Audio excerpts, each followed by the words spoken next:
नमस्कारम तिरुवनंतपुरम। भगवान पद्मनाभ स्वामी की इस पावन भूमि पर आना मेरा बहुत बड़ा सौभाग्य है। मैं संत श्री नारायण गुरु जी के ज्ञान, महात्मा अयंकली के मार्गदर्शन और मन्नथु पद्मनाभन जी के निस्वार्थ सेवा भाव का भी वंदन करता हूं। आज वसंत पंचमी सरस्वती पूजा का पावन पर्व भी है। ये महामाघ महोत्सवम उसका भी समय है। मैं केरला के लोगों को इन पर्वों की हार्दिक शुभकामनाएं देता हूं। आज नेताजी सुभाष चंद्र बोस जी की जन्म जयंती भी है। हम इसे पराक्रम दिवस के रूप में मनाते हैं। मैं सभी देशवासियों को पराक्रम दिवस की बहुत बहुत बधाई देता हूं। നമസ്കാരം. തിരുവനന്തപുരം ശ്രീ പത്മനാഭസ്വാമിയുടെ മണ്ണിൽ വരിക എന്നത് എന്റെ സൗഭാഗ്യമാണ്. നാരായണ ഗുരുദേവന്റെ അറിവിന് മുന്നിൽ, മഹാത്മാ അയ്യൻകാളിയുടെ മാർഗദർശനത്തിനു മുൻപിൽ, മന്നത്ത് പത്മനാഭന്റെ നിസ്വാർത്ഥ സേവനത്തിനു മുന്നിൽ ഞാൻ നമസ്കരിക്കുന്നു. ഇന്ന് വസന്ത പഞ്ചമി ദിവസമാണ്. സരസ്വതി പൂജയുടെ പാവനമായ ദിവസം കൂടിയാണ് ഇന്ന്. അതോടൊപ്പം മഹാമാഘ മഹോത്സവവും നടക്കുകയാണ്. എല്ലാ മലയാളികൾക്കും ഈ മഹോത്സവങ്ങളുടെ എല്ലാ പേരിലുള്ള എല്ലാ നന്മകളും ഞാൻ നേരുകയാണ്. അതോടൊപ്പം ഇന്ന് നേതാജി സുഭാഷ് ചന്ദ്രബോസിന്റെ ജന്മദിവസമാണ്. ഇന്ന് രാജ്യം അദ്ദേഹത്തിന്റെ ജന്മദിന ദിവസത്തെ പരാക്രമ ദിവസം എന്ന പേരിലാണ് ആഘോഷിക്കുന്നത്. രാജ്യത്തെ എല്ലാവർക്കും നേതാജിയുടെ ജന്മദിനമായ പരാക്രമ ദിവസത്തിന്റെ ആശംസകളും ഞാൻ നേരുകയാണ്. मुझे लगता है कोई इफेक्ट आ रही है। जो माइक वाले हैं जरा उसको ठीक करें। മൈക്ക് ये संगीत पार्टी में तो इको इफेक्ट चाहिए, यहां क्या जरूरत है? समझाइए इनको। പറയുന്ന പരിഭാഷപ്പെടുത്തുന്നത് വളരെ ഇഫക്റ്റീവ് ആയിട്ട് കേൾക്കുന്നില്ല, നല്ല രീതിയിൽ കേൾക്കുന്നില്ല. മൈക്ക് ഒന്ന് അഡ്ജസ്റ്റ് ചെയ്യാനാണ്. എക്കോ കുറച്ചാൽ മതി. എക്കോ. मैं मेरा भाषण शुरू करने से पहले आज मेरे लिए बहुत भावुक पल है।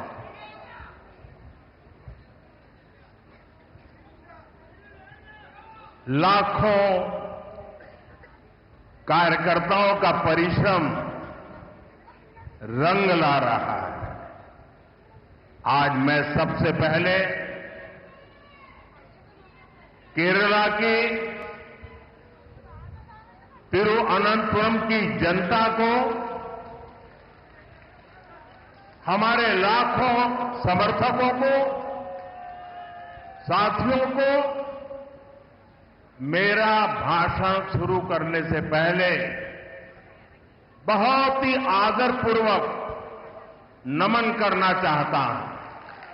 ഇന്ന് ഈ തിരുവനന്തപുരത്തെ ലക്ഷക്കണക്കിന് പ്രവർത്തകരുടെ ഏറെക്കാലത്തെ പ്രയത്നം നിറമണിഞ്ഞിരിക്കുകയാണ്. ഞാൻ എന്റെ പ്രസംഗം തുടങ്ങുന്നതിന് മുൻപ് തിരുവനന്തപുരത്തെ ജനങ്ങൾക്ക്, ലക്ഷക്കണക്കിന് വരുന്ന ഭാരതീയ ജനതാ പാർട്ടിയുടെ പ്രവർത്തകർക്ക് എല്ലാവർക്കും ഏറെ ആദരപൂർവ്വം ഞാൻ നിങ്ങൾക്ക് എല്ലാവർക്കും എന്റെ സാദര നമസ്കാരം അർപ്പിക്കുന്നു.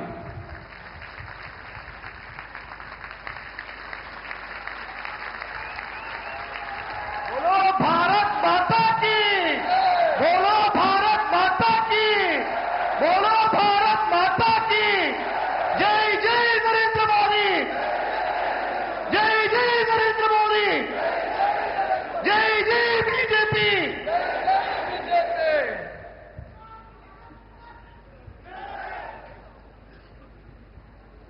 एंडे सुहृदगणे, मैं जब भी केरला आता हूं, आपका स्नेह, आपका स्वागत गर्मजोशी से भरा होता है और आज आपका उत्साह और भी स्पेशल है। आज मुझे यहां एक नई ऊर्जा दिख रही है। आज मुझे यहां एक नई होप दिख रही है। आपका ये जोश, ये विश्वास दिलाता है कि अब केरला में परिवर्तन होकर रहेगा। സുഹൃത്തുക്കളെ, और साथियों,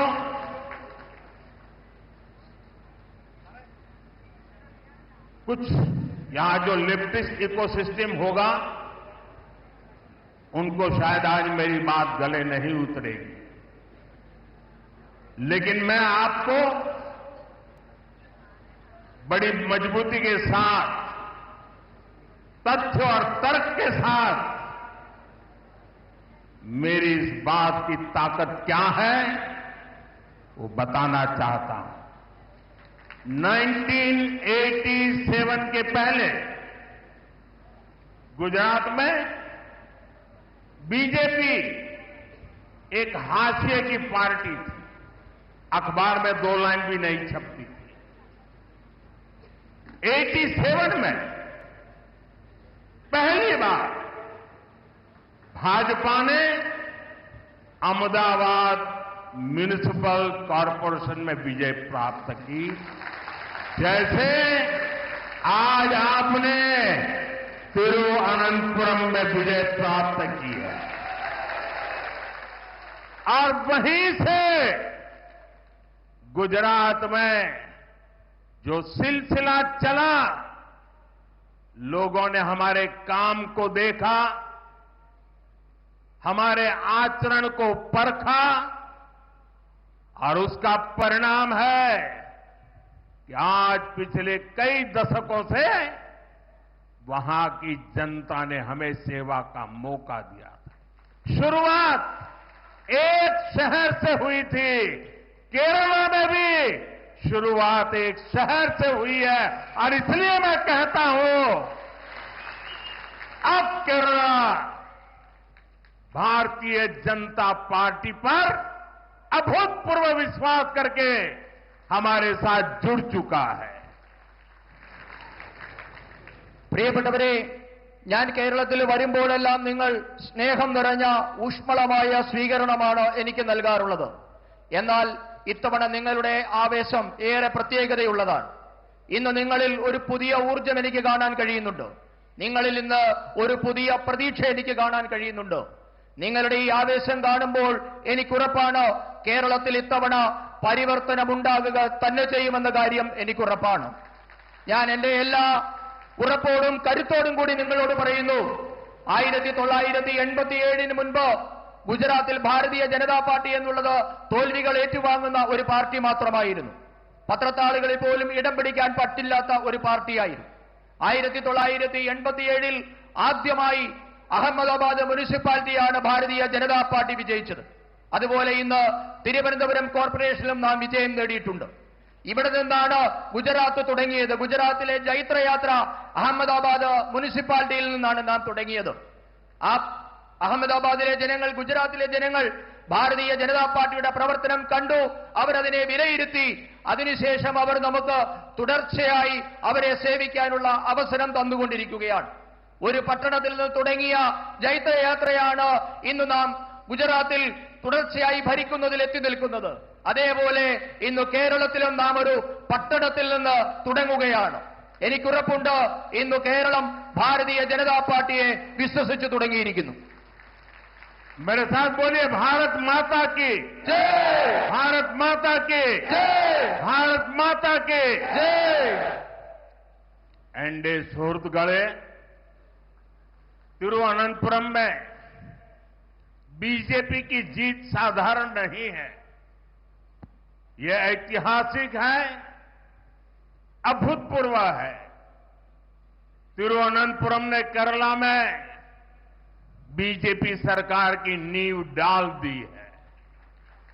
तिरुवनंतपुरम नगर निगम में आपने बीजेपी को सेवा करने का अवसर दिया। इसकी गूंज केरल में ही नहीं बल्कि पूरे देश में सुनाई दे रही है। ये गुड गवर्नेंस के लिए काम करने वाली पार्टी की जीत है। ये जीत विकसित केरला बनाने के संकल्प की जीत है और ये जीत एलडीएफ और यूडीएफ के करप्शन से केरला को मुक्त करने के कमिटमेंट की जीत है। मैं बीजेपी पर भरोसा जताने के लिए यहां के हर मतदाता का, एवरी वोटर का अभिनंदन करता हूं। नन्हे തിരുവനന്തപുരം പ്രിയപ്പെട്ടവരെ, തിരുവനന്തപുരത്തെ ഭാരതീയ ജനതാ പാർട്ടിയുടെ വിജയം അസാധാരണമാണ്, ഐതിഹാസികമാണ്, അത്ഭുതപൂർവമാണ്. കേരളത്തിലെ ഭാരതീയ ജനതാ പാർട്ടിയുടെ ഭരണത്തിന് തിരുവനന്തപുരം അടിത്തറയിട്ട് കഴിഞ്ഞു എന്ന് നമുക്ക് പറയാം. തിരുവനന്തപുരം കോർപ്പറേഷനിലെ ജനങ്ങൾ നിങ്ങളെ സേവിക്കാൻ ഒരവസരം ഇന്ന് ഭാരതീയ ജനതാ പാർട്ടിക്ക് നൽകിയിട്ടുണ്ട്. തിരുവനന്തപുരത്തെ ബിജെപിയുടെ വിജയകാഹളം കേരളത്തിൽ മാത്രമല്ല രാജ്യം മുഴുവൻ ഇന്ന് അലയടിക്കുകയാണ്. ഇത് സദ്ഭരണത്തിനായി യത്നിക്കുന്ന പാർട്ടിയുടെ വിജയമാണ്. വികസിത കേരളം എന്ന സ്വപ്നം യാഥാർത്ഥ്യമാക്കാനുള്ള വിജയമാണിത്. ഇടത് വലത് അഴിമതി ഭരണത്തിൽ നിന്ന് കേരളത്തെ മോചിപ്പിക്കുമെന്ന നിശ്ചയദാർഢ്യത്തോടുകൂടിയുള്ള വിജയം കൂടിയാണ് ഇത്.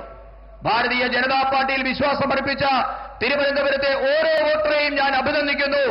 തിരുവനന്തപുരത്തിന് നന്ദി, നന്ദി തിരുവനന്തപുരം. मैं देख रहा हूं एक छोटा बच्चा और कब से खड़ा है हाथ ऊपर करके। बेटे थक जाओगे, आप अपना चित्र मुझे दे दीजिए, पीछे अपना एड्रेस वगैरह लिख लीजिए, मैं आपको चिट्ठी लिखूंगा और मैं एसपी जी को कहूंगा कि इस बच्चे का जो प्यार है, आशीर्वाद है, वो जरूर ले लीजिए. यहाँ ये मैडम भी कुछ देना चाहती है लग रहा है. वो बड़ा किताब बना करके लाई लगती है. എനിക്ക് ഇവിടെ നിന്നുകൊണ്ട് കാണാം, ഒരു കൊച്ചുകുഞ്ഞ് കുറെ നേരമായി ഒരു ചിത്രം ഉയർത്തിപ്പിടിച്ചു നിൽക്കുന്നുണ്ട്. മകനെ, നിന്റെ കൈ കഴിക്കും, അവിടെ ഇരിക്കുക. ഞാൻ ഇവിടെ എസ് പി ജിയോട് പറയുന്നുണ്ട്, നിന്റെ ആ ചിത്രം ഇവിടെ ഏൽപ്പിക്കുക. ആ ചിത്രം തരുമ്പോൾ അതിന്റെ പിറകിൽ നിന്റെ അഡ്രസ്സും മകന്റെ കുഞ്ഞിന്റെ അഡ്രസ്സും കൂടി അതിൽ എഴുതണം. ഞാൻ കുഞ്ഞിനെ കത്തയക്കുന്നതാണ്. അതോടൊപ്പം തന്നെ ഒരു മാഡം ഏതോ ഒരു പുസ്തകം ഉയർത്തിപ്പിടിക്കുന്നത് കാണുന്നുണ്ട്. അതെന്താണെന്ന് മനസ്സിലായില്ല. जरा कोई कलेक्ट कर ले इसको. ആരെങ്കിലും അതൊന്ന് കളക്ട് ചെയ്യണം.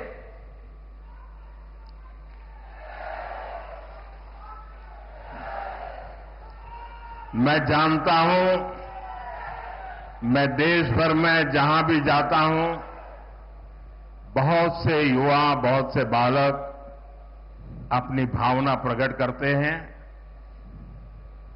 और मैं जानता हूं कि इसके बाद कुछ मुझको विशेष प्रेम करने वाले लोग भांति भांति के रील बनाते हैं. कोई इसको प्री प्लान बड़ा ड्रामा है ऐसा कहते हैं. ये सारी गालियां मैं सुनता हूं. क्यों? क्योंकि मैं आपके प्यार को समझता हूं. इन छोटे छोटे बच्चों की भावनाओं को समझता हूं और इसलिए रील बनाने वालों की गालियां तो खाता रहूंगा, लेकिन अगर किसी बच्चे ने 2 दिन 3 दिन इस प्रकार से प्यार से मेहनत की है, मैं उसका अपमान नहीं कर सकता, मैं इसको दुखी नहीं कर सकता हूं. रील जितने ही बनने हैं बन ले. जनता के प्रति मेरी जो जिम्मेवारी है और जनता का मेरे प्रति जो भाव है, वो इन रील से हजारों लाखों गुना अधिक ताकतवर है. ഞാൻ രാജ്യത്തെ എല്ലായിടത്തും പോകുന്നിടത്ത്, രാജ്യത്തെ വിവിധ പരിപാടിയിൽ പങ്കെടുക്കുന്നിടത്ത് എല്ലായിടത്തും യുവാക്കളും കുട്ടികളുമൊക്കെ അവരുടെ സ്നേഹം പല രീതിയിൽ പ്രകടിപ്പിക്കാറുണ്ട്. അവരുടെ സ്നേഹം ചിത്രങ്ങളായും പലവിധങ്ങളായ അവരുടെ ക്രിയേഷനായും അഭിപ്രായമൊക്കെ എനിക്ക് കിട്ടാറുമുണ്ട്. പക്ഷേ അതിനെയൊക്കെ റീൽസിൽ കൂടിയൊക്കെ അപമാനിക്കുന്നവരും ഇതൊക്കെ ഡ്രാമയാണ് എന്ന് പറയുന്നവരുമൊക്കെ ഈ രാജ്യത്തുണ്ട്. അതൊക്കെ അവിടെ നടക്കട്ടെ. പക്ഷേ എന്നെ സ്നേഹിക്കുന്നവരോട്, എന്നെ വിശ്വസിക്കുന്നവരുടെ സ്നേഹത്തെ ഞാൻ ഉപേക്ഷിക്കാൻ ഞാൻ തയ്യാറല്ല. നിങ്ങൾ എത്ര റീൽസ് ഉണ്ടാക്കി അപമാനിക്കാൻ ശ്രമിച്ചാലും നിങ്ങളോട് പറയാനുള്ളത്, നിങ്ങൾ റീൽസ് ഉണ്ടാക്കിക്കൊള്ളൂ. അതിലും എത്രയോ 1000 മടങ്ങാണ് ഈ രാജ്യത്തെ ജനങ്ങൾ എനിക്ക് നൽകുന്ന സ്നേഹം. അവരോട് എനിക്ക് ഉത്തരവാദിത്വമുണ്ട്. അവരുടെ സ്നേഹത്തോട് 1000 മടങ്ങ് എനിക്ക് വിധേയത്വമുണ്ട്. साथियों, तिरुवनंतपुरम के साथ दशकों से एलडीएफ और यूडीएफ ने बहुत अन्याय किया है. लेफ्ट और कांग्रेस ने, करप्शन ने तिरुवनंतपुरम को बेसिक सुविधाओं में भी पीछे रखा. लेकिन अब ऐसा नहीं होगा. यहां बीजेपी की हमारी टीम ने विकसित तिरुवनंतपुरम के विजन पर काम करना शुरू कर दिया है. मैं तिरुवनंतपुरम की जनता से कहूंगा, आप विश्वास रखिए. मारा तदीनी मारूम.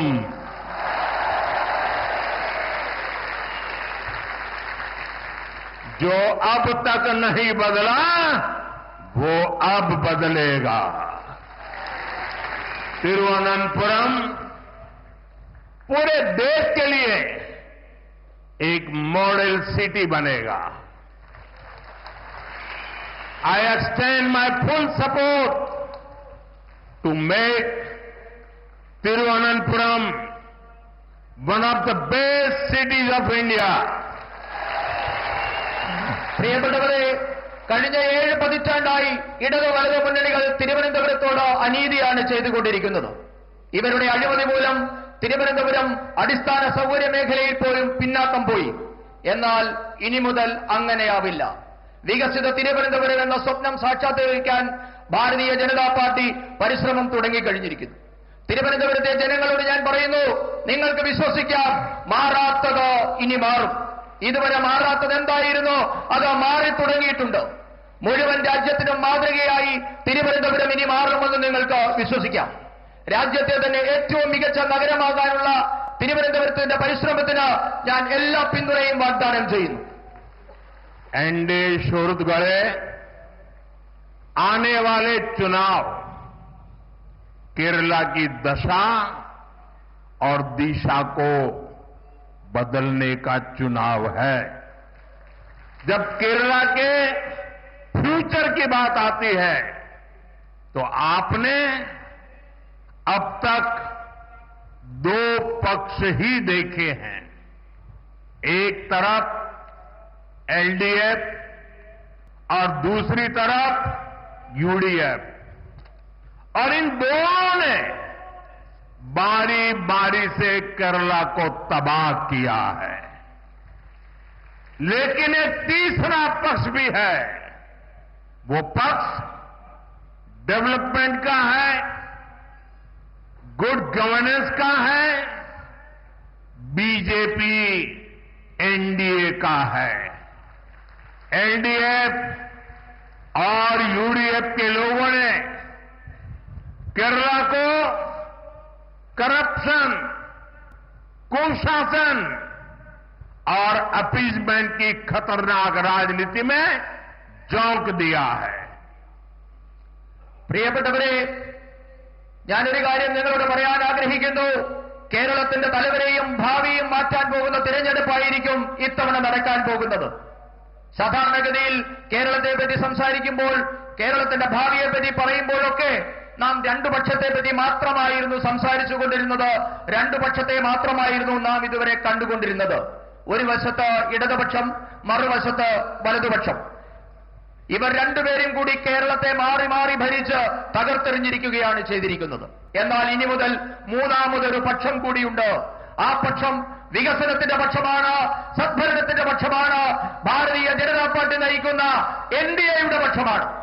ഇടതു വലതു മുന്നണികൾ കേരളത്തെ അഴിമതിയിൽ, ദുർഭരണത്തിൽ, അപകടകരമായ പ്രീണന രാഷ്ട്രീയത്തിലൊക്കെ മുക്കി തകർത്ത് കളഞ്ഞിരിക്കുകയാണ്. സുഹൃത്തുക്കളെ, एलडीएफ और यूडीएफ, इन दोनों के झंडे अलग है, सिंबल अलग है, लेकिन इनकी पॉलिटिक्स, इनका एजेंडा एक ही है। झंडा अलग है, एजेंडा एक है। Full corruption, zero accountability, full communalism, zero responsibility. LDF और यूडीएफ को पता है कि 5 या 10 साल बाद उन्हें ही मौका मिलता है, इसलिए यहां सरकार तो बदलती है, लेकिन सिस्टम वही रहता है। अब आपको सही मायने में नई सरकार बनानी है। केरला के लिए प्रो पीपल, प्रो डेवलपमेंट सरकार बनानी है, और ये काम बीजेपी, एनडीए यही कर सकती है। പ്രിയപ്പെട്ടവരെ, സിപിഎമ്മിന്റെയും കോൺഗ്രസിന്റെയും ഇടതുപക്ഷത്തിന്റെയും വലതുപക്ഷത്തിന്റെയും പതാകകൾ ഒരുപക്ഷെ വ്യത്യസ്തമാകാം, ചിഹ്നം രണ്ടായിരിക്കാം, എന്നാൽ ഇവരുടെ രാഷ്ട്രീയം, ഇവരുടെ അജണ്ട ഒന്നു തന്നെയാണ്. ഒരു വശത്ത് ആരോടും കടപ്പാടില്ലാത്ത സമ്പൂർണ്ണ അഴിമതി, ആരോടും ഉത്തരവാദിത്തമില്ലാത്ത സമ്പൂർണ്ണ വർഗീയത. ഇവരെ രണ്ടുപേരും സാധാരണ ധരിക്കുന്നത് 5-10 വർഷം കാത്തിരുന്നാലും വീണ്ടും ഭരിക്കാൻ അവസരം കിട്ടുമെന്നാണ് രണ്ട് മുന്നണികളുടെയും പ്രതീക്ഷ. അതുകൊണ്ടാണ് നാളിതുവരെ നമ്മുടെ സംസ്ഥാനത്ത് ഭരണം മാറിയെങ്കിലും സംവിധാനം ഒന്നു തന്നെയായി ഇവിടെ നിലനിൽക്കുന്നത്. ഇനിയാണ് യഥാർത്ഥ അർത്ഥത്തിൽ ഒരു പുതിയ സർക്കാർ ഇവിടെ ഉണ്ടാകേണ്ടിയിരിക്കുന്നു. ജനങ്ങൾക്കായുള്ള ഒരു സർക്കാർ, വികസനത്തിന് വേണ്ടി നിലകൊള്ളുന്ന ഒരു സർക്കാർ ഇനി ഉണ്ടാകേണ്ടിയിരിക്കുന്നു. ആ ദൗത്യം ഭാരതീയ ജനതാ പാർട്ടി, ജനങ്ങൾക്ക് വേണ്ടിയുള്ള സർക്കാർ എന്ന ദൗത്യം ഭാരതീയ ജനതാ പാർട്ടി നിറവേറ്റുക തന്നെ ചെയ്യും. एलडीएफ और यूडीएफ, उनके जो यहां इकोसिस्टम है, जिन्होंने आंखों पे पटरी बांध करके बैठे हुए हैं, मेरी बात सुन लीजिए और थोड़ा दिमाग खोल करके सोचिए। आप देखते हैं केरला में ज्यादातर 5 साल एलडीएफ, फिर 5 साल यूडीएफ, 5 साल यानी वही आते जाते रहते हैं। आप मुझे बताइए, ऐसा क्या हुआ कि त्रिपुरा में 30 साल से ये लेफ्ट वालों की सरकार चल रही थी, और उसके बाद वहां की जनता ने तंग आकर के, थक करके बीजेपी को मौका दिया, और आज दोबारा वहां बीजेपी की सरकार चल रही है, और वहां एलडीएफ का नामो निशान नहीं बचा है, लेफ्ट का नामो निशान नहीं बचा। कारण ये जो मिली भगत थी, बीजेपी के आने के बाद वो मिली भगत खत्म हो गई। बंगाल देखिए,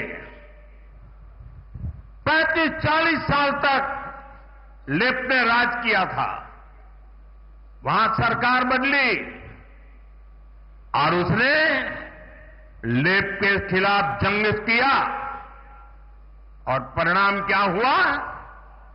आज बंगाल में लेफ्ट वालों को चुनाव लड़ने के लिए उम्मीदवार नहीं मिल पाते हैं। लेकिन केरल में ऐसा नहीं होता है, इसलिए क्योंकि दोनों की मिलीभगत है। 5 साल तुम बैठो, फिर 5 साल हम आएंगे, न हम तुम्हें परेशान करेंगे, न तुम हमें परेशान करोगे।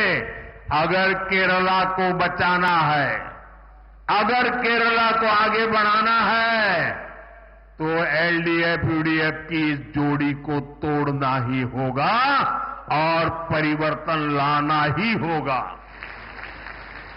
നമ്മുടെ സംസ്ഥാനത്ത് ഞാൻ പറഞ്ഞു ഭരണം മാറുന്നുണ്ടെങ്കിലും എക്കോസിസ്റ്റം ഇടതുപക്ഷത്തിന്റെയും വലതുപക്ഷത്തിന്റെയും ഇവിടെ നിലനിൽക്കുകയാണ്. കേരളത്തിലെ ജനങ്ങളോട് എനിക്ക് അഭ്യർത്ഥിക്കാനുള്ളത് ബുദ്ധി ഉപയോഗിച്ച് അല്പം കൂടി ചിന്തിക്കണമെന്നാണ് എനിക്ക് അഭ്യർത്ഥിക്കാനുള്ളത്. കേരളത്തിൽ 5 വർഷം ഇടതുപക്ഷം 5 വർഷം വലതുപക്ഷം എന്ന രീതിയിലാണ് ഭരണം നടക്കുന്നത്. നിങ്ങൾ എന്നോട് പറയൂ, എന്തുകൊണ്ടാണ് ഇങ്ങനെ സംഭവിക്കുന്നത്? നമുക്ക് ത്രിപുരയിലെ ഉദാഹരണം എടുക്കാം. ത്രിപുരയിൽ 30 വർഷമാണ് ഇടതുപക്ഷ സർക്കാർ ഭരിച്ചത്. അതിനുശേഷം അവിടെ ജനങ്ങൾ മാറി ചിന്തിച്ചു. ഭാരതീയ ജനതാ പാർട്ടിക്ക് ഒരു അവസരം നൽകി. ഇന്ന് തുടർച്ചയായി 2ാം തവണയും ഭാരതീയ ജനതാ പാർട്ടി ത്രിപുര ഭരിക്കുകയാണ്. ഇന്നവിടെ LDFനെ പേരിന് പോലും കാണാൻ കിട്ടുന്നില്ല. കാരണം ഭാരതീയ ജനതാ പാർട്ടി വന്നാൽ ഇവരുടെ അഴിമതിയും ഐക്യവും നടക്കില്ല എന്ന് അവർക്ക് മനസ്സിലായിട്ടുണ്ട്. ബംഗാളിന്റെ ഉദാഹരണം എടുത്താൽ 35-40 വർഷക്കാലം ബംഗാൾ ഇടതുമുന്നണിയാണ് ഭരിച്ചുകൊണ്ടിരുന്നത്. ഇന്ന് സർക്കാർ മാറി ഇടതുപക്ഷത്തിനെതിരെ സമരം ചെയ്ത് ഇന്ന് അവിടെ പുതിയൊരു സർക്കാർ ഉണ്ടായിരിക്കുന്നു. പക്ഷേ അവിടുത്തെ ഇടതുപക്ഷത്തിന്റെ അവസ്ഥ എന്താണ്? ഇന്ന് ഇടതുപക്ഷത്തിന്റെ ടിക്കറ്റിൽ മത്സരിക്കാൻ ഒരു സ്ഥാനാർത്ഥിയെ പോലും കിട്ടുന്നില്ല എന്നതാണ് ഇടതുപക്ഷത്തിന്റെ അവസ്ഥ. ഇതെന്തുകൊണ്ടാണ് കേരളത്തിൽ സംഭവിക്കാത്തത് എന്ന് നിങ്ങൾ ചിന്തിക്കണം. കാരണം ഇവർ രണ്ടുപേരും തമ്മിലുള്ള അഡ്ജസ്റ്റ്മെന്റ് രാഷ്ട്രീയമാണ്, വിട്ടുവീഴ്ച രാഷ്ട്രീയമാണ്, ഐക്യമാണ് ഇതിന് കാരണം. ഞാൻ നിങ്ങളോട് പറയുന്നു, കേരളത്തെ രക്ഷിക്കണമെങ്കിൽ, കേരളം രക്ഷപ്പെടണമെങ്കിൽ ഈ ഇടതു വലതു മുന്നണിയുടെ കൂട്ടുകക്ഷി ഭരണം, ഇവരുടെ ഐക്യത്തോടു കൂടിയുള്ള അഡ്ജസ്റ്റ്മെന്റ് ഭരണം അവസാനിപ്പിക്കണം. കാരണം ഒരാൾ പറയുന്നു, ഞാൻ ഭരണത്തിൽ വന്നാൽ നിങ്ങളെ ബുദ്ധിമുട്ടിക്കില്ല, നിങ്ങൾ ഭരണത്തിൽ വന്നാൽ ഞങ്ങളെയും ബുദ്ധിമുട്ടിക്കരുത് എന്ന തരത്തിലുള്ള അഡ്ജസ്റ്റ്മെന്റ് ഭരണം അവസാനിപ്പിച്ചെങ്കിൽ മാത്രമേ കേരളം മുൻപോട്ടേക്ക് പോവുകയുള്ളൂ, കേരളം രക്ഷപ്പെടുകയുള്ളൂ. എന്റെ സുഹൃത്തുക്കളെ, बीजेपी स्टेट के विकास से देश के विकास का मंत्र लेकर चलती है. इसलिए हम केरला के विकास को प्राथमिकता देते हैं. लेकिन एलडीएफ केरला के विकास की दुश्मन बनी हुई है. एलडीएफ अपनी ताकत यहां केंद्र सरकार की योजनाओं को रोकने में लगी है. एलडीएफ केरला में पीएम आवास योजना अर्बन का नेक्स्ट फेज लागू नहीं कर रही. जहां हर घर तक नल पहुंचाने की स्कीम में देरी की जा रही है. एलडीएफ सरकार नहीं चाहती कि गरीबों के बच्चे भी पीएमसी जैसे आधुनिक स्कूलों में पढ़ाई करें.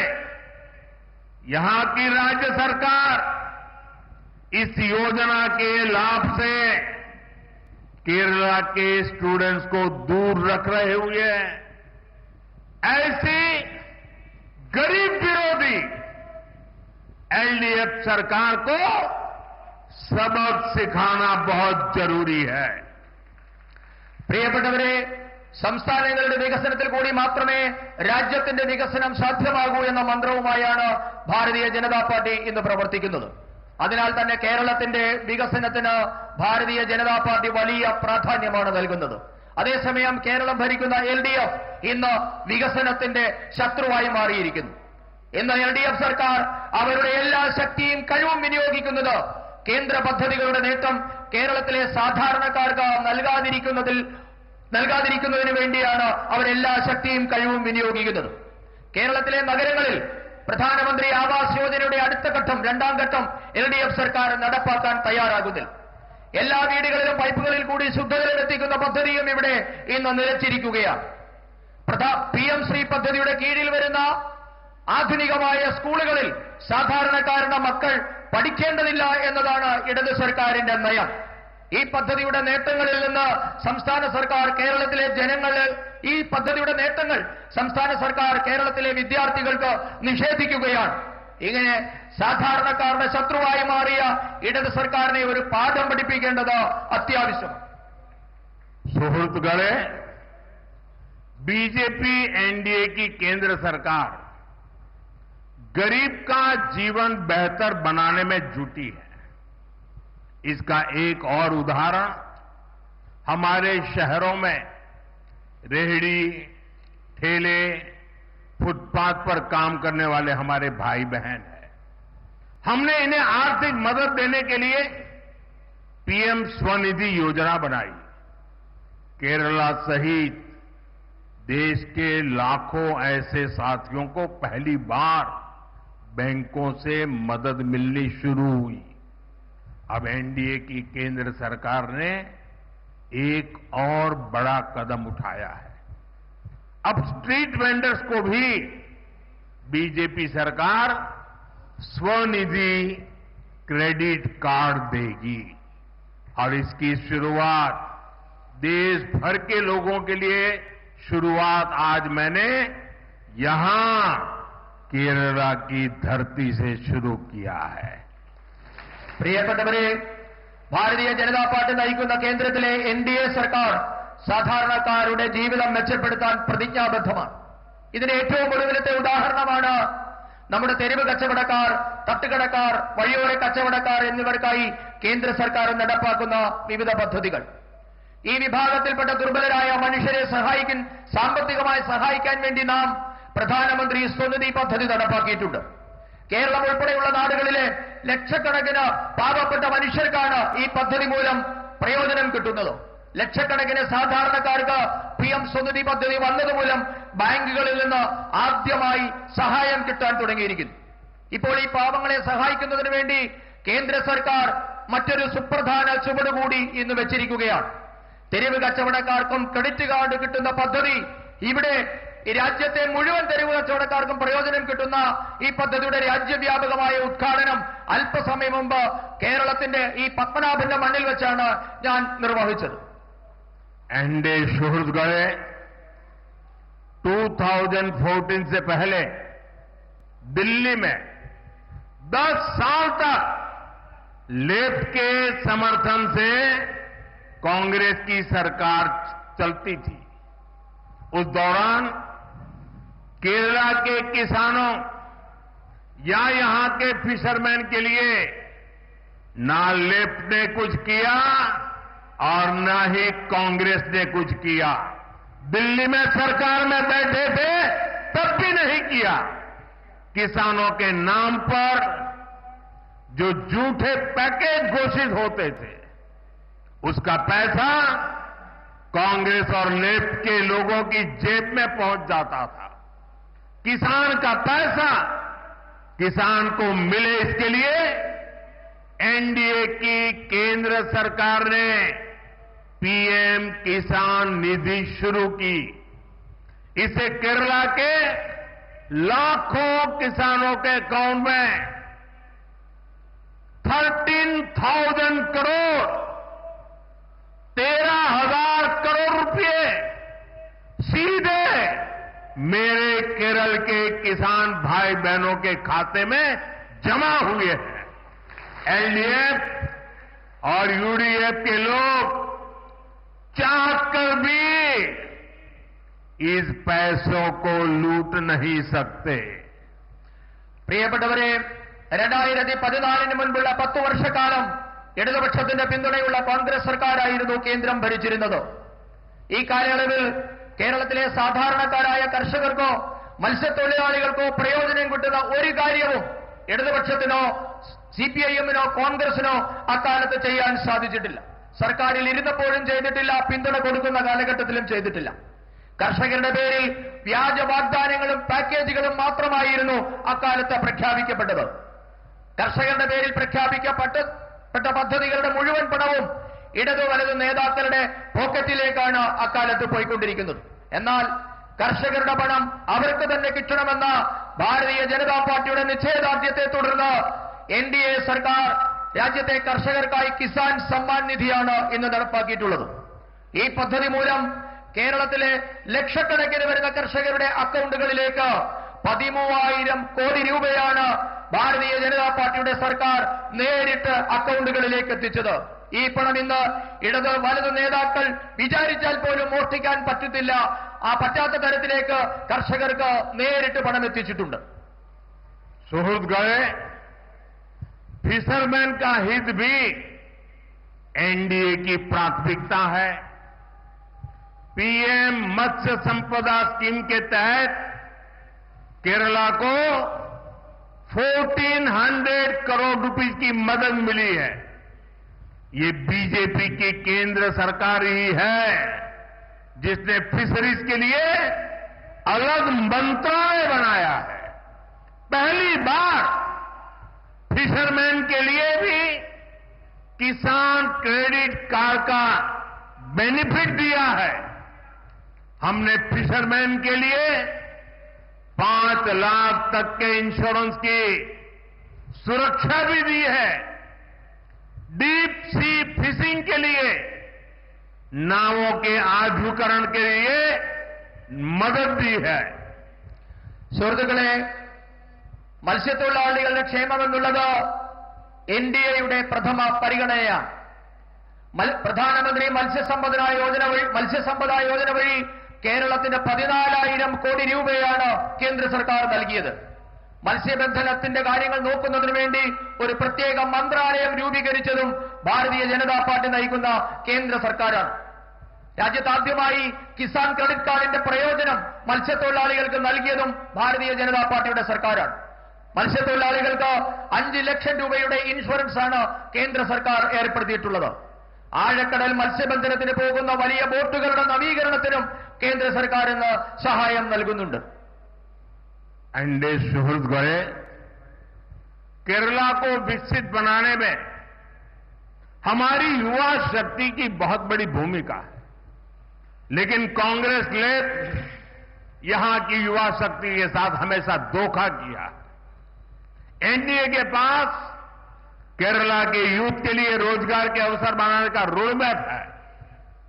आज पूरी दुनिया आत्मनिर्भर भारत अभियान में अपने लिए अवसर देख रही है। इसलिए गल्फ हो, यूरोप हो, दुनिया के अनेक देशों के साथ भारत बड़े समझौते कर रहा है।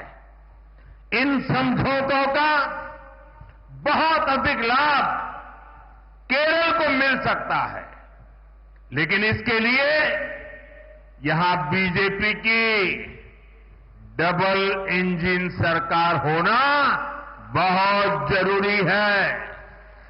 പ്രിയപ്പെട്ടവരെ, കേരളത്തിന്റെ വികസനത്തിൽ യുവാക്കളുടെ പങ്ക് വളരെ വലുതാണ്. എന്നാൽ കേരളത്തെ മാറി മാറി ഭരിച്ച 2 മുന്നണികളും കേരളത്തിലെ യുവാക്കളോട് വഞ്ചനയാണ് കാണിച്ചിട്ടുള്ളത്.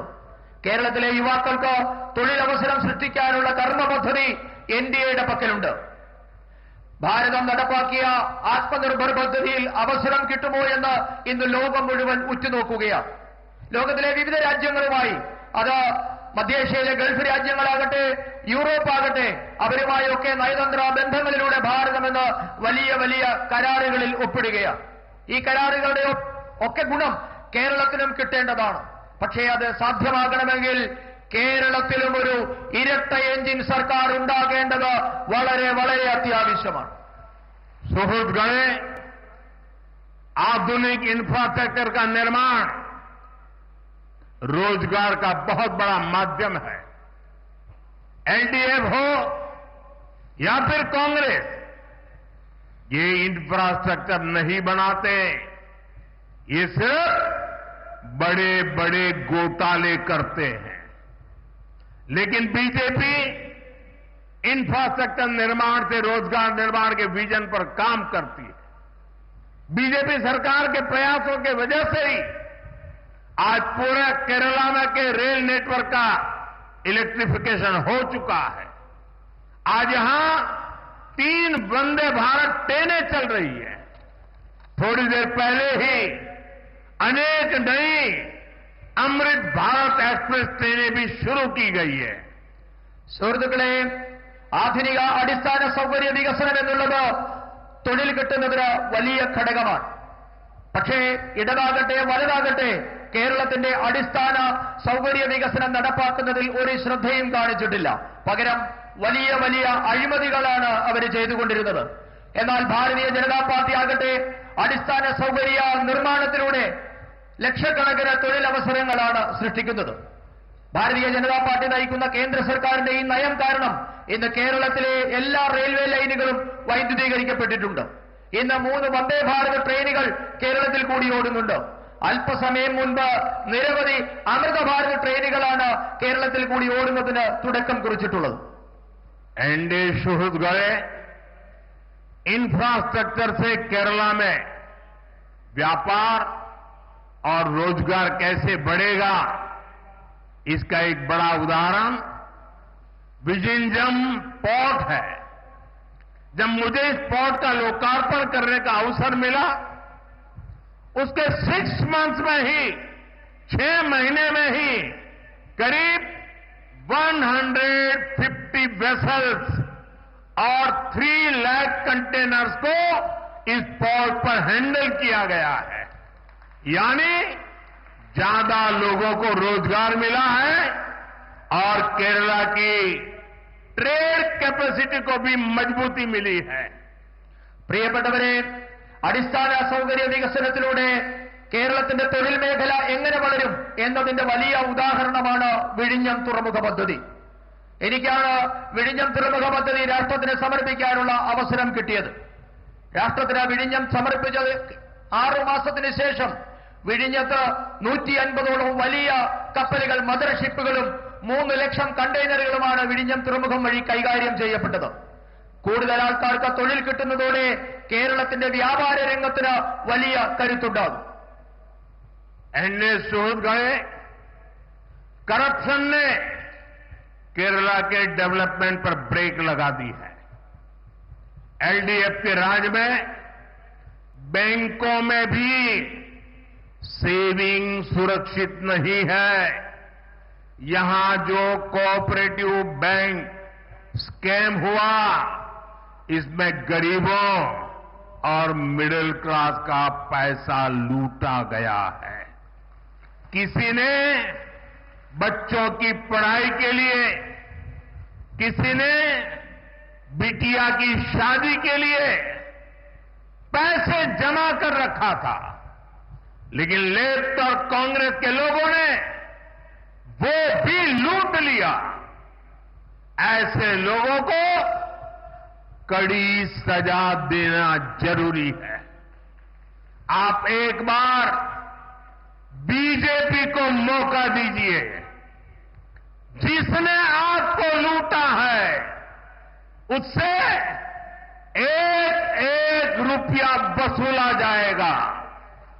പ്രിയപ്പെട്ടവരെ, കേരളത്തിന്റെ വികസനത്തിന് തടസ്സമായി നിൽക്കുന്നത് അഴിമതിയാണ്. LDF ഭരണത്തിൽ കേരളത്തിലെ ബാങ്കുകളിലെ നിക്ഷേപം പോലും സുരക്ഷിതമല്ലാതെയായി മാറി. സഹകരണ ബാങ്കിലെ അഴിമതി മൂലം സാധാരണക്കാരുടെ പണമാണ് കൊള്ളയടിക്കപ്പെട്ടത്. മക്കളുടെ വിദ്യാഭ്യാസത്തിനായും പെൺകുഞ്ഞുങ്ങളുടെ വിവാഹത്തിനായും ഒക്കെ സാധാരണ മനുഷ്യർ കരുതി വെച്ച പണമൊക്കെയും ഇടത് വലതു നേതാക്കന്മാർ കൊള്ളയടിച്ചു. ഇവർക്ക് കടുത്ത ശിക്ഷ നൽകേണ്ടത് വളരെ അത്യാവശ്യമാണ്. ഞാൻ നിങ്ങളോട് അഭ്യർത്ഥിക്കുന്നു, നിങ്ങൾ ഭാരതീയ ജനതാ പാർട്ടിക്ക് ഒരു അവസരം തന്നാൽ നിങ്ങളുടെ മോഷ്ടിക്കപ്പെട്ട ഓരോ പണവും ഈ മോഷ്ടിച്ചവരിൽ നിന്ന് തന്നെ തിരികെ ഈടാക്കുമെന്ന കാര്യം ഞാൻ നിങ്ങൾക്ക് ഉറപ്പ് നൽകുകയാണ്. एनडीए शुरू गए भगवान अयप्पा के प्रति पूरे देश के लोगों की, हम सबकी अगाध आस्था है. लेकिन एलडीएफ सरकार ने सबरीमला मंदिर की परंपराओं को नुकसान पहुंचाने में कोई कसर नहीं छोड़ी है. अब यहां गोल्ड के चोरी होने की खबरें आ रही है. मंदिर में से, भगवान के पास से गोल्ड की चोरी, सोने की चोरी. मैं एक बात स्पष्ट कहना चाहता हूं, यहां बीजेपी सरकार बनते ही आरोपों की पूरी जांच होगी और दोषियों की जगह जेल में होगी. और ये मोदी की गारंटी है.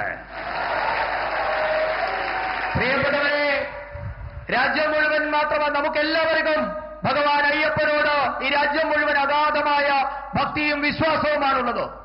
എന്നാൽ ശബരിമലയുടെ മഹത്തായ പാരമ്പര്യത്തെ, വിശ്വാസത്തെ തകർക്കാൻ കിട്ടിയ ഒരവസരവും പാഴാക്കാത്തവരാണ് ഇന്ന് കേരളം ഭരിക്കുന്ന ഇടതുമുന്നണി സർക്കാർ. ഇപ്പോൾ ശബരിമലയിൽ നിന്നും സ്വർണ്ണക്കൊള്ളയുടെ വാർത്ത പുറത്തു വരികയാണ്. ഒരു കാര്യം ഞാൻ വ്യക്തമാക്കാൻ ആഗ്രഹിക്കുന്നു. ഭാരതീയ ജനതാ പാർട്ടി കേരളത്തിൽ സർക്കാർ ഉണ്ടാക്കും. അങ്ങനെ ഭാരതീയ ജനതാ പാർട്ടിയുടെ സർക്കാർ ഉണ്ടായാൽ മുഴുവൻ ആരോപണങ്ങളെക്കുറിച്ചും നാം അന്വേഷണം നടത്തും. ഇപ്പോൾ ആരോപണ വിധേയരായിട്ടുള്ള മുഴുവൻ ആൾക്കാരും അവരുടെ വാസമി മുതൽ ജയിലിലാകുമെന്ന കാര്യവും ഞാൻ ഉറപ്പു പറയുകയാണ്. ഇതാണ് മോദിയുടെ ഗ്യാരണ്ടി. एनडीए सुहृदगणे, मैं आपको कांग्रेस से भी सावधान करने आया हूं. कांग्रेस के पास विकास का कोई एजेंडा नहीं है. कांग्रेस आज माओवादियों से ज्यादा कम्युनिस्ट और मुस्लिम लीग से भी ज्यादा कम्युनल हो गई है. इसलिए देश में आज कांग्रेस को एमएमसी यानी मुस्लिम लीगी माओवादी कांग्रेस कहा जा रहा है. इसलिए आपको कांग्रेस से भी बहुत सतर्क रहना है. ये मुस्लिम लीगी माओवादी कांग्रेस के लोग केरला को अपनी लैब बना रहे हैं. कांग्रेस यहां केरला में भी कट्टरपंथियों को बढ़ावा दे रही है. ज्ञान, विज्ञान, आध्यात्म, आस्था, इसकी इस पवित्र धरती को कांग्रेस के मुस्लिम लीगी एजेंडे से हमें मिलकर के इस पवित्र भूमि को बचाना है.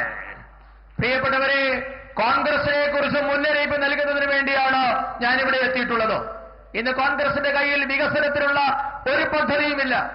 രാജ്യത്തെ കോൺഗ്രസ് എന്നുള്ളത് മാവോയിസ്റ്റുകളെക്കാൾ വലിയ കമ്മ്യൂണിസ്റ്റുകളായി മാറിയിരിക്കുന്നു. മുസ്ലിം ലീഗിനേക്കാൾ വലിയ വർഗീയവാദികളായി കോൺഗ്രസ് മാറിയിരിക്കുന്നു. അതുകൊണ്ടാണ് ഇന്ത്യൻ നാഷണൽ കോൺഗ്രസ് എന്നുള്ളത് ഇന്ന് എംഎംസി കോൺഗ്രസ് എന്നായി മാറിയിരിക്കുന്നു.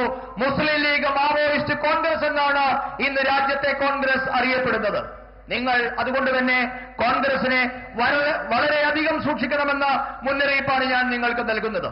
മുസ്ലിം ലീഗ് മാവോയിസ്റ്റ് കോൺഗ്രസ് കേരളത്തെ ഇന്ന് അവരുടെ വർഗീയ പരീക്ഷണങ്ങളുടെ പരീക്ഷണശാലയാക്കി മാറ്റിയിരിക്കുകയാണ്. കേരളത്തിലും കോൺഗ്രസ് വിഘടനവാദികളെ പിന്തുണയ്ക്കുകയാണ്. അറിവിന്റെ, ശാസ്ത്ര അവബോധത്തിന്റെ, ആധ്യാത്മികതയുടെ, വിശ്വാസത്തിന്റെ ഒക്കെ നാടായ നമ്മുടെ പവിത്രമായ കേരളത്തെ ഈ കോൺഗ്രസിന്റെ മുസ്ലിം ലീഗ് അജണ്ടയിൽ നിന്ന് നമുക്ക് ഒരുമിച്ച് മുക്തരാക്കണം. കേരളത്തെ നമുക്ക് ഒരുമിച്ച് രക്ഷിക്കണം. साथियों, विकसित केरलम के लिए अब बड़े फैसले का समय आ गया है. अब केरला को नई पॉलिटिक्स चाहिए. 21st सेंचुरी के पहले 25 इयर्स तो चले गए, खत्म हो गए हैं. आने वाले 25 इयर्स के इसमें केरला को विकसित बनाने के लिए अब बीजेपी को डिसाइसिव मैंडेट चाहिए. इसलिए मैं केरला के लोगों से कहूंगा, यही समय है, सही समय है. Now is the time for विकसित Keralam. Now is the right time for NDA government. आइए बीजेपी के साथ केरला में विकास के नए युग की शुरुआत करें. പ്രിയപ്പെട്ടവരെ, ഇപ്പോൾ വികസിത കേരളം സാധ്യമാക്കാനുള്ള സമയമാണ് സമാഗതമായിരിക്കുന്നത്. ഇതിനായി കേരളത്തിന് ഒരു പുതിയ രാഷ്ട്രീയം ആവശ്യമാണ്. 21ാം നൂറ്റാണ്ടിന്റെ ആദ്യ 25 വർഷങ്ങൾ കടന്നുപോയിരിക്കുന്നു. അടുത്ത 25 വർഷത്തിനുള്ളിലെങ്കിലും കേരളത്തെ വികസിതമാക്കണമെങ്കിൽ ഉറച്ച തീരുമാനം ആവശ്യമാണ്. അതുകൊണ്ട് ഞാൻ കേരളത്തോട് പറയുന്നു, ഇതാണ് ശരിയായ സമയം, ഇതാണ് സമയം. കേരളത്തിൽ മാറ്റം കൊണ്ടുവരാനുള്ള യഥാർത്ഥ സമയം ഇതാണ്. വികസിത കേരളം സൃഷ്ടിക്കാനുള്ള സമയമാണ് ഇപ്പോഴുള്ളത്. NDA സർക്കാരിനുള്ള ശരിയായ സമയമാണിത്. വരൂ, നമുക്ക് ഒരുമിച്ച് ഭാരതീയ ജനതാ പാർട്ടിക്കൊപ്പം അണിചേർന്ന് കേരളത്തിന്റെ വികസനത്തിന് പുതിയൊരു തുടക്കം കുറിക്കാം. मेरे साथ बोलिए, भारत माता की जय. आप रहने दीजिए. भारत माता की, भारत माता की, भारत माता की. आज नेताजी सुभाष बाबू की जन्म जयंती भी है और वंदे मातरम के 150 साल. मेरे साथ बोलिए, वंदे वंदे वंदे वंदे वंदे वंदे वंदे वंदे वंदे. बहुत बहुत धन्यवाद.